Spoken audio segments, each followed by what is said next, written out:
Hello， 大家，看见爱第9集。上一集呀，本来江少鹏跟杨紫翔还在闹别扭，没想到杨紫翔妈妈的昏倒，成为了两人的关系转变的契机。这个意外事件不仅仅是表面上的困难，更是江少鹏这一次要直面内心的弱点。过去他曾经因为自己听不见的关系，而差点没能够救下陷入危险的书和。我们来看看他这一次能不能在杨紫翔的陪伴之下有所改变。好久没有看到他生气了，看到他生气了，我好开心哦。所以这次是杨紫翔不想要再被江少鹏推开，同时又想要让他释放情绪，才讲那些话的。不会说话，我以为你已经接受自己听不见的事实，结果呢？装的。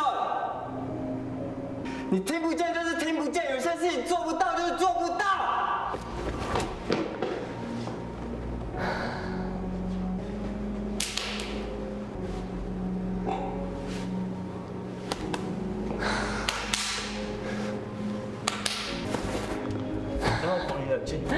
杨紫翔，我也觉得你如果真的只是为了激怒他，有点太冲动了讲这些话。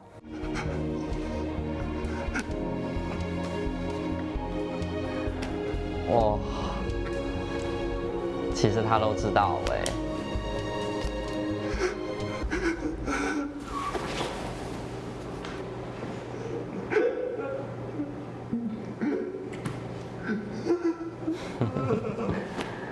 哎呦，所以杨紫翔其实有点是误打误撞戳中他的痛处的，虽然这个痛处没有很难猜啦。可能还得是这样子才能够瓦解江少鹏的心房吧。也许你不是不够努力，你知道吗，江少鹏？我觉得你有点太努力了，太努力想要证明自己聋人也没问题，自己可以从事自己学的那个专业的工作，所以才会一直找不到工作。然后还把当年书和差点遇害扛在自己肩上吧。你就是扛太多了啦，江少鹏，不是说你这样不对，只是刚说的话我不会道歉。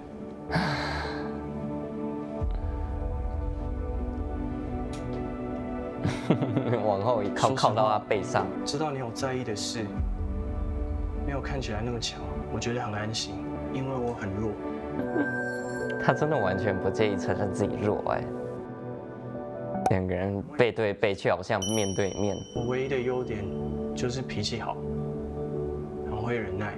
The deaf can do everything except hearing。你努力实践，应该说你太努力。哎，还跟我讲的一样啊。可是江少鹏，你坚强不代表不能脆弱。是啊。江少鹏，你可以对任何人拼命坚强，只在我面前放心软弱。这就是杨紫翔的好处哦，在他面前示弱，真的可以让江少鹏无所顾忌。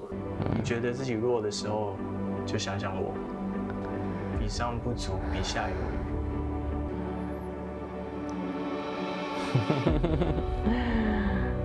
等你准备好了，再来回头看你面对面。你如果看完这些话选择回头，就代表你接受、你同意了，我就为你擦掉眼泪。妈妈都听到了。哇，上呢？什么？不知道。我是杨波波派来的，你确定要为了上？对我这种态度？现在发现请了不行，拿权势来压人，这狐假虎威。还不错哦，隔壁还有空病床可以给你们睡。虽然两个人挤一张真的好挤，一般来说台湾的病房。医院病房是都是爆满的啦，那些陪护家属都只能就是睡椅子上。这反应跟刚刚不太一样哦，现在比过去只是单纯有点害羞，这样跟你躺一张床上，杨紫翔也不逼你，一只手靠在你肩上，就算给你温暖。可怜的未婚妻被压在枕头下，被抛诸脑后，但他也不可怜啊，他自己都要倔强啊。什么意思？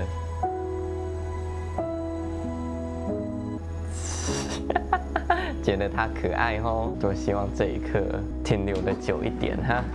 哎，老婆，哎呦，你没事吧？这个老丈人，你小声一点，你破坏了甜蜜时刻。记得我是谁吗？我是你老公郑源。凯尔是阑尾，又不是脑子。哦，阑尾哦，那还好啦，吓死我了。好吵哦。他不认识杨子祥，完蛋了。还要在这最狼狈的时候跟老丈人相见欢。老板，谢谢，老板哦，谢谢你帮我们家这么大的忙，谢谢。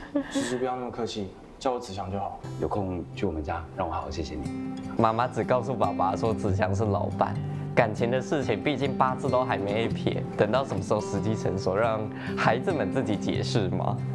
都还好吗？妈妈知道你很努力，但是从来也没有想过你为什么要这么做。一直到昨天晚上听到子祥跟你讲的那些话，我才完全明白。爸爸这样也知道子祥跟他关系不简单了。老公，我们都错了，哎呀，不会啦，我们都很顾虑彼此之间的感受，都不敢坐下来好好的把话说清楚。结果呢，儿子为了让我们安心，在外面受了委屈也不跟我们说，顺着我扮鬼搞怪打打闹闹，就都把情绪都闷在肚子里。这扮鬼搞怪真的只是妈妈的兴趣而已吗？哎呦，上网就是不想看你这样子，所以才不多说。妈妈对不起你，让你听不见。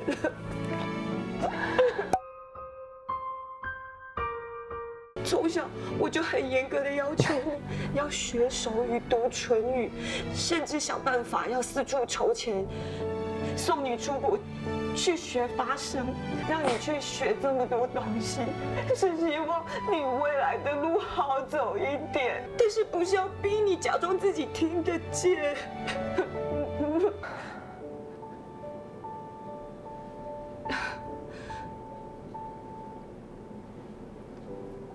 你哪里不正常了？对吗？谁说了？妈妈只希望你能够接纳自己，有足够的能力坚强，但是不是逞强。儿子，你已经做得够好了，我们不需要你为我们懂事。妈妈一场病算是让全家都释放了啦。不要再跟妈妈说抱歉。哎呀，都是一家人，有什么好对不起的啦？你每天啊那边装死啊装鬼，我都很喜欢哦。哎呦，爸爸很棒哎。所以，要不要找个机会也把书盒的事情也讲一讲？趁这个好机会，一次把所有心结都解开，如何？哎，对，话说书盒怎么没来探病？你带来的东西真好吃。你还吃？本来想要跟未婚夫一起吃的宵夜，没想到等了1个晚上都没有回来。他知道我行踪。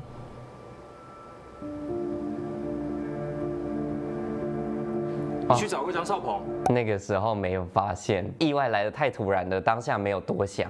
Jeff can do everything except hearing。你这支笔还在你家？傻子才这么拼。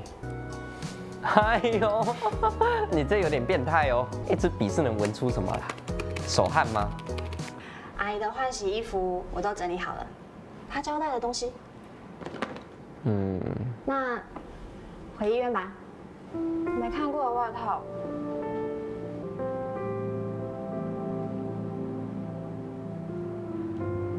我今天会见到他，我帮你拿给他。啊。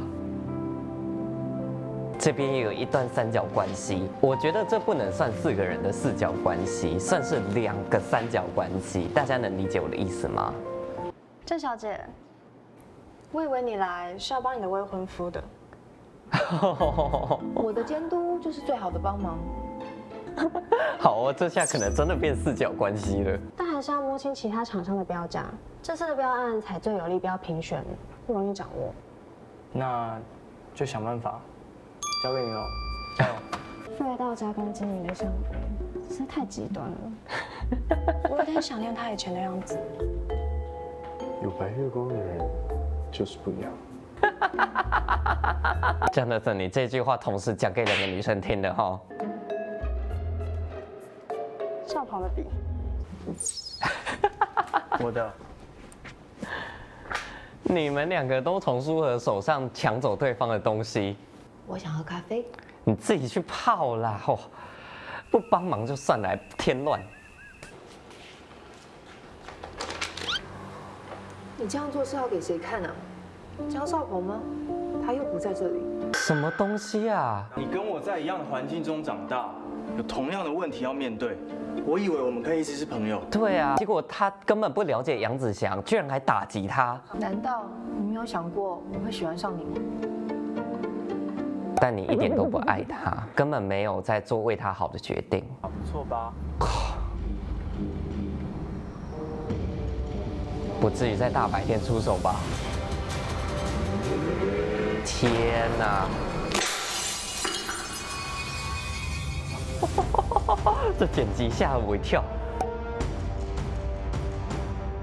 温暖的一集啊，江少鹏的问题虽然是有点复杂，但好在他和他的爸爸妈妈，他们全家人都是性格温暖、底色善良的人。趁着这个契机，好好的一家人坐下来聊一聊、谈一谈、沟通心事，彼此知道了彼此的想法，事情也就迎刃而解了。甚至还有点感人呐、一家人的感情还更好了啊！接下来要面对的可能就是感情问题了吧？哎，你知道我一直都觉得江妈妈这一点很棒，她其实从杨子祥跟江少鹏在医院时的那一段对话，大概也猜出了杨子祥跟江少鹏的关系不一般了。可是她也不会去追问江少鹏，甚至也没有在时机还没成熟的时候就跟江爸爸说，就让孩子自己去解决，孩子自己去处理，给他们一些空间，这是他们的事情。所以啦，这4位晚辈，包括杨子祥、江少鹏、舒和还有 Jessica，